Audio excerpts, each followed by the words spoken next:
Coming up on today's show, I want to run through some breakout candidates for 2024, but I want to take it one step further and buy or sell some of the breakout candidates that have been put out there for this upcoming season because every single year, all 32 fan bases, and rightfully so, want to be optimistic about their team, right? They want to look at some of the young rising players and hope they have a big upcoming season.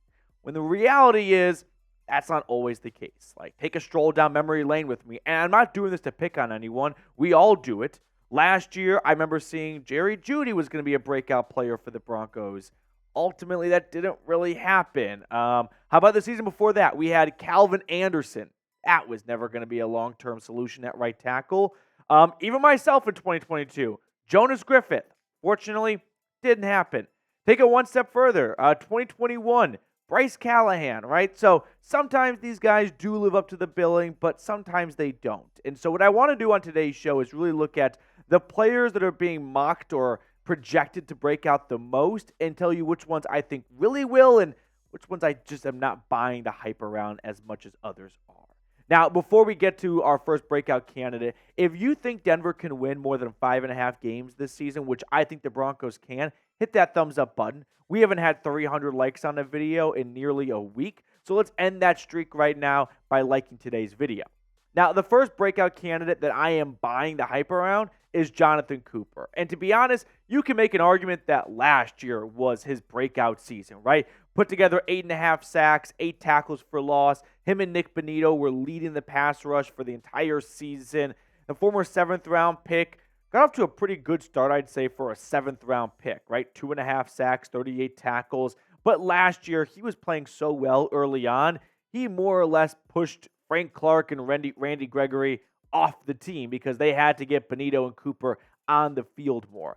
His PFF grades from a season ago, 65.2 overall. That ranks 63rd out of 112 players. So middle of the pack-ish, maybe a little bit towards the 45% mark and the 50% mark, but right in the middle of the fairway, I would say. Pass rush, though, this is where Jonathon Cooper really excelled. He got a 71 grade, which was 44th out of 112 qualifying players, and he generated 55 pressures. That was top 30 in the NFL last season.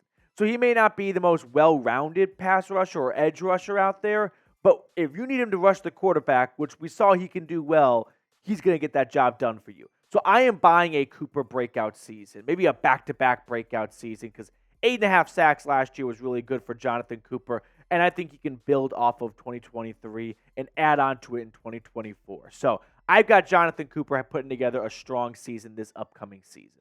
Now, who do you think will lead the team in sacks this year?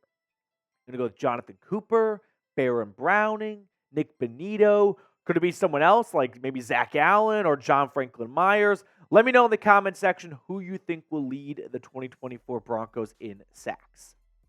Now, the next breakout candidate I'm not going to buy is P.J. Locke. And I don't want people to see this and think, oh, he's just being negative. No, I'm just trying to be honest with you guys. And I'm not going to buy P.J. Locke as much as I am buying some other stocks on this list. Now, this might sound backwards because P.J. Locke was really good last year, right? Filling in for Kareem Jackson a handful of times. He had some big playmaking abilities, an interception, a couple forced fumbles, 5 pass breakups. So where the hell do I get off selling P.J. Locke after a really strong season a year ago? I think the Justin Simmons absence will be missed and noticed a lot. Justin Simmons was an all-pro safety in my opinion.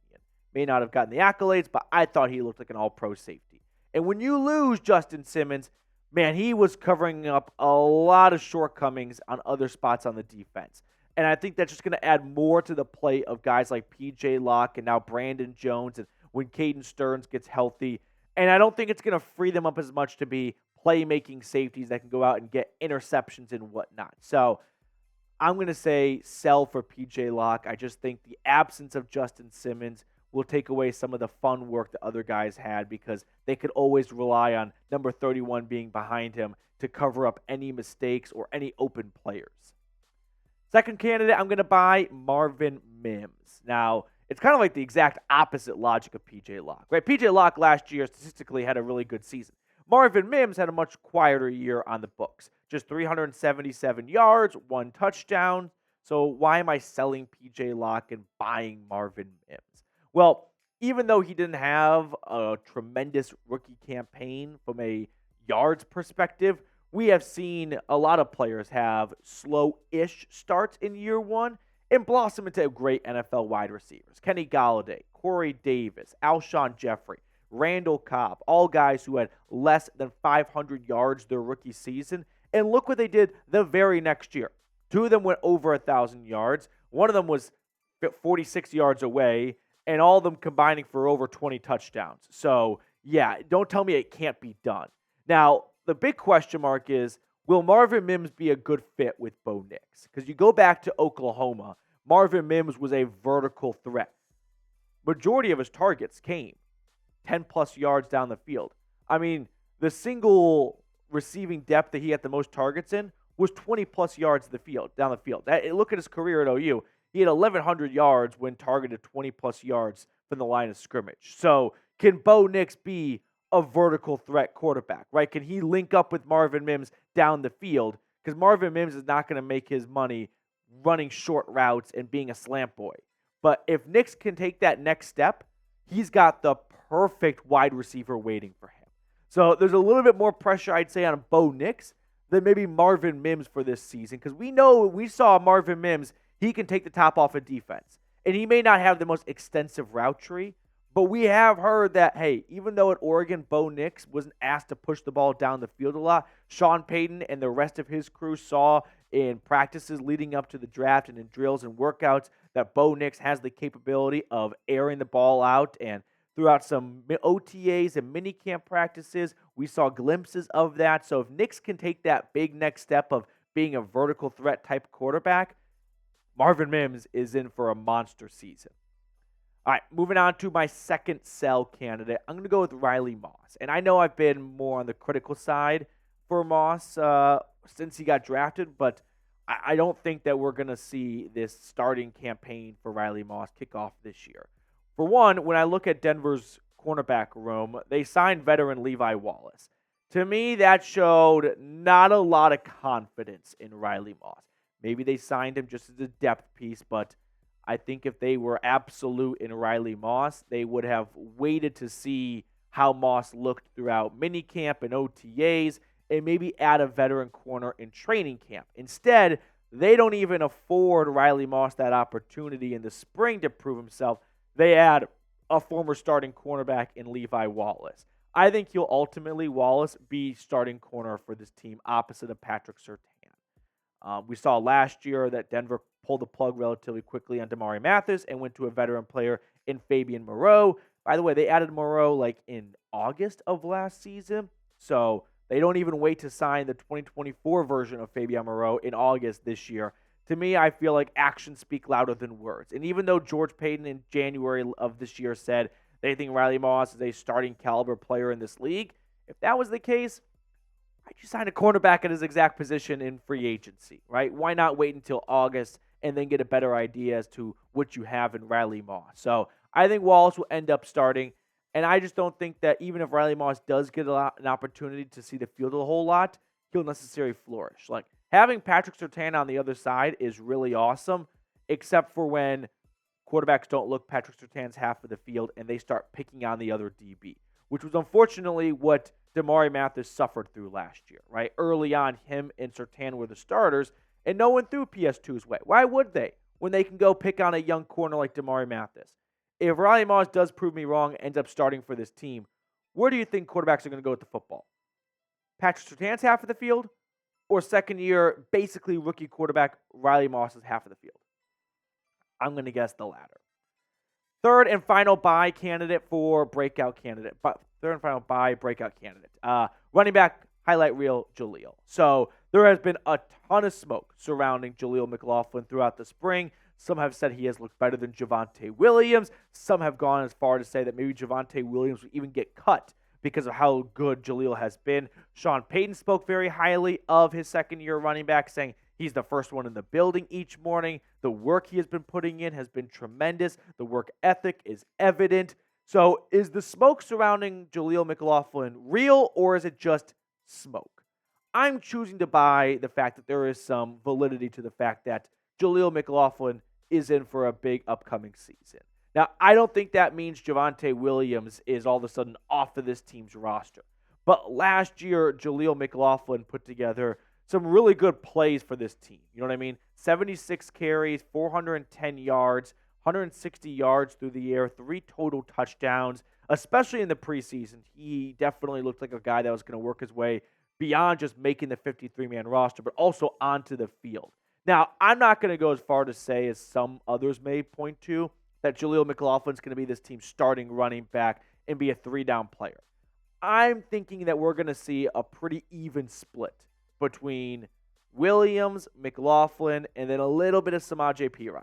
I think it's going to be a 55-35-10 split. 55 going to Javonte Williams, 35 going to Jaleel McLaughlin, and 10 going to Samaje Perine, maybe rookie Audric Estime, kind of like combine all the other running backs.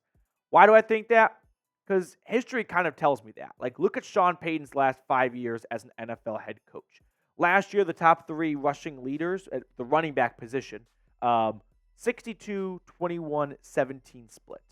So Javonte Williams, I was a little surprised to see how high of a threshold he had on the running back splits. Then go to his last 4 years in New Orleans. He had Alvin Kamara, and he still never went over 55% of the touches going to Alvin Kamara for all of his running backs. And I also included, what's-his-face, the quarterback and tight end. What's his name? I'm blanking on the quarterback-tight end combo for the Saints.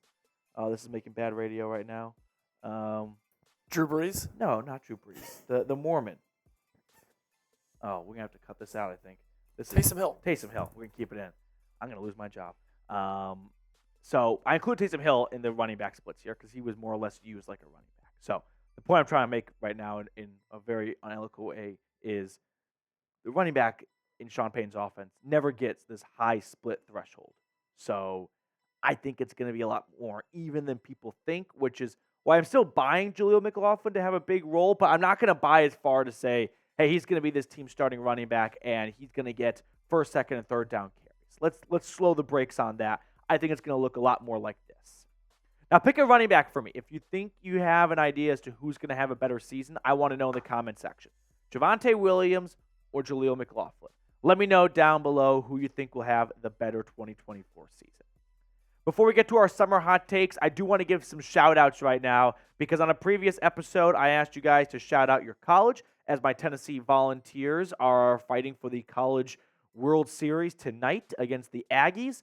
But shout out to Dylan Stark for going to Colorado State, Rick for Southern Utah. We got TCU in the house along with UCF, UNLV from Phil, K-State being represented by the Wayward Ushers.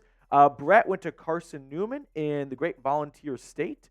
Ray going to Boise State. Art, Miami. And then Michael, I think was the most unique college I've ever seen. Trinidad State. Had never heard of that. Not even sure if it's real or if Michael is just pulling my leg. But shout out to all the alums of Trinidad State Junior College. Now let's get into my summer hot takes. So it is a high of 95 degrees in Denver today, which means it's dry heat hot take. One of my spiciest, if not the spiciest hot takes I can offer as we get through the dog days of the off season. So the hottest take I have for you guys today, this is very specific, which is why I think it's worthy of it's dry heat hot take. I think the Raiders will draft Shedeur Sanders, number 3 overall next season. I think the Raiders are going to be a disaster this upcoming season. There are some murmurs out there that Aiden O'Connell is beating Gardner Minshew for the starting quarterback job. And if that is the case, they are in trouble.